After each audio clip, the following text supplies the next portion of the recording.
wala tayong sawang nandito para makinig hindi lang sa iba't ibang speaker ng mga iba't ibang organisasyon, pero dun sa mga munting paliwanag na ibibigay namin para lahat po tayo ay makasagap ng mga impormasyon at kaalaman tungkol dito sa issue natin ng pork. Gaya po ng pag-introduce sa akin, ako po ay mula sa Freedom from Debt Coalition na matagal-tagal na rin hong lumalaban sa katiwalian at saka pang-aabuso sa mga pinansyang pampubliko. At gaya ng pangalan namin, ang isang issue natin dyan ay yung problema ng utang ng bayan. Pero mamaya na yon. Ngayong gabi, meron kaming gustong ipaliwanag na kaunting slides tungkol sa ating sitwasyon sa pinansyang pampubliko at ang aking mga kasamahan susunod ay magdadagdag pa ng paliwanag. Dito po nakikita nyo ngayon may bilog. No? Imagine niyo yan ay pizza. Kasi pie chart ho ang tawag dyan. Ang pinakikita dito sa slides natin ngayon ay saan ba nanggagaling ang pera ng gobyerno. No? Saan ba nanggagaling ang pera ng gobyerno? Masyado atang maliit yung mga nakalagay doon sa tabi, pero ang pinakikita ho natin dito, yung green, nakikita nyo yung green?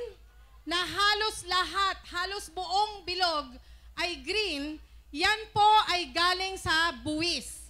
No? Kaya pinapakita natin dito, pinapatunay natin, na ang pera ng gobyerno, halos lahat yan galing sa ating mga taong bayan na nagbabayad ng buwis. At wala hong exception dyan. Kanina may napakagaling na leader ng Urban Poor na nagpapaliwanag kahit yung mga konti lang ang kinikita sa informal na sektor, nagbabayad ng buwis kasi halos lahat ng binibili natin may buwis na kasama. Kaya ito ang patunay na itong gobyerno na to dapat ipamuka sa kanila at ipaalala sa kanila na yung perang itutulong daw nila sa kanilang constituents, hindi nila pera yon, kundi galing din mismo doon sa mga tao sa mga iba't ibang lugar nila. Yung susunod po nating slides ay tungkol naman doon sa paano daw gagamitin itong pera na ito. No? Paano siya gagamitin sa taong 2014? Ito ay bago pa ho nila, susunod pa, bago pa ho nila tinanggal yung tinatawag na PDAF. No? So, naka-reflect pa dito yung PDAF. Kung makikita nyo, may blue, no? Halos kalahati. Hindi pa sumasapat sa kalahati yung blue. Ito lang ang ibibigay dun sa mga iba't ibang departments at agencies. Kaya less than half, wala pa sa kalahati ang ibibigay sa department at agencies para sa mga programa at serbisyo para sa mamamayan. Yung napakalaking orange na yon, no, na mahigit 1/4, yan po ay ibinabayad sa utang. Marami sa utang, kine-question namin kasi marami dyan hindi naman ho pinakinabangan ng taong bayan, pero taon-taon, malaki ang ginugugol sa pagbabayad ng utang na ito. Kaya isa rin ho yun sana ang pag-aralan nating mabuti na usapin. Yung natitira na yon, yung iba-ibang kulay, yan po ang iba't ibang pork. Yan ang iba't ibang pork na nilalabanan natin ngayon at gusto nating ma-abolish. Kaya ang nire-reiterate ng Freedom from Debt Coalition, next slide, yung tatlong demands ng Million People March at dinadagdagan pa po namin ng ilang mga sumusunod. Ang isa dyan ay dapat sunod na, yung susunod na slide, dapat tuluyan na at kagyat ng ipasa yung People's Freedom of Information Bill para lahat ng katiwalian ay malaman natin. Next slide. Ang susunod po dyan ay dapat may comprehensive independent citizens audit. No? Hindi ho yung COA, hindi tayo dapat magkasya lang sa COA. Independent citizens audit ng pork, ng debt at iba pang mga questionable spending. Yung pangatlo, yung major reform sa budget and spending policies. At gusto ko lang ilagay ang inyong pananaw dun sa presidential powers of budget and spending kasi marami ho dapat baguhin sa batas kaugnay niyan. At sa huli, ay dapat tapusin na po natin ang trapo politics kasi ang pork ay hindi lang simptomas niyan, kundi nagpapalakas ng pagpapatuloy ng traditional politics na dapat tapusin na rin. Maraming salamat po at magandang gabi ulit sa inyong lahat. Maraming salamat po, Wala tayong sawang nandito para makinig hindi lang sa iba't ibang speaker ng mga iba't ibang organisasyon, pero dun sa mga munting paliwanag na ibibigay namin para lahat po tayo ay makasagap ng mga impormasyon at kaalaman tungkol dito sa issue natin ng pork. Gaya po ng pag-introduce sa akin, ako po ay mula sa Freedom from Death Coalition na matagal-tagal na rin hong lumalaban sa katiwalian at saka pang-aabuso sa mga pinansyang pampubliko. At gaya ng pangalan namin, ang isang issue natin dyan ay yung problema ng utang ng bayan. Pero mamaya na yon. Ngayong gabi, meron kaming gustong ipaliwanag na kaunting slides tungkol sa ating sitwasyon sa pinansyang pampubliko at ang aking mga kasamahan susunod ay magdadagdag pa ng paliwanag. Dito po nakikita nyo ngayon may bilog. No? Imagine niyo yan ay pizza. Kasi pie chart ho ang tawag dyan. Ang pinakikita dito sa slides natin ngayon ay saan ba nanggagaling ang pera ng gobyerno. No? Saan ba nanggagaling ang pera ng gobyerno? Masyado atang maliit yung mga nakalagay dun sa tabi, pero ang pinakikita ho natin dito, yung green, nakikita nyo yung green?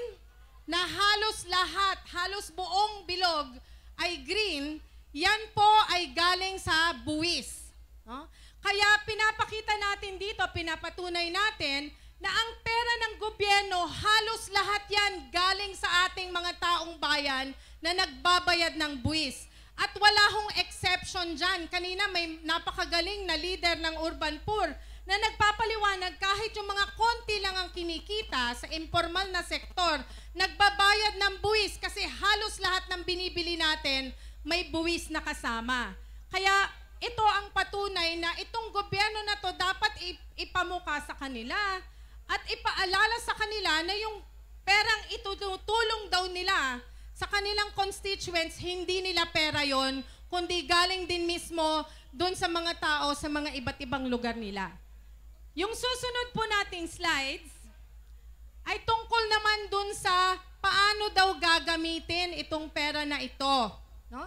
Paano siya gagamitin sa taong 2014? Ito ay bago pa ho nila, susunod pa, bago pa ho nila tinanggal yung tinatawag na PDAF. No? So, naka-reflect pa dito yung PDAF. Kung makikita nyo, may blue, no? Halos kalahati. Hindi pa sumasapat sa kalahati yung blue. Ito lang ang ibibigay dun sa mga iba't ibang departments at agencies. Kaya less than half, wala pa sa kalahati ang ibibigay sa department at agencies para sa mga programa at serbisyo para sa mamamayan. Yung napakalaking orange na yon, no, na mahigit 1/4, yan po ay ibinabayad sa utang. Marami sa utang, kine-question namin kasi marami dyan, hindi naman ho pinakinabangan ng taong bayan, pero taon-taon, malaki ang ginugugol sa pagbabayad ng utang na ito. Kaya isa rin ho yun sana ang pag-aralan nating mabuti na usapin. Yung natitira na yon, yung iba-ibang kulay, yan po ang iba't ibang pork. Yan ang iba't ibang pork na nilalabanan natin ngayon at gusto nating ma-abolish. Kaya ang nire-reiterate ng Freedom from Death Coalition, next slide, yung tatlong demands ng Million People March at dinadagdagan pa po namin ng ilang mga sumusunod. Ang isa dyan ay dapat sunod na, yung susunod na slide, dapat tuluyan na at kagyat ng ipasa yung People's Freedom of Information Bill para lahat ng katiwalian ay malaman natin. Next slide. Ang susunod po dyan ay dapat may comprehensive independent citizens audit. No? Hindi ho yung COA, hindi tayo dapat magkasya lang sa COA. Independent citizens audit ng pork, ng debt at iba pang mga questionable spending. Yung pangatlo, yung major reform sa budget and spending policies. At gusto ko lang ilagay ang inyong pananaw dun sa presidential powers of budget and spending kasi marami ho dapat baguhin sa batas kaugnay niyan. At sa huli, ay dapat tapusin na po natin ang trapo politics. Kasi ang pork ay hindi lang simptomas niyan, kundi nagpapalakas ng pagpapatuloy ng traditional politics na dapat tapusin na rin. Maraming salamat po at magandang gabi ulit sa inyong lahat. Maraming salamat po, Binibining Nakpil.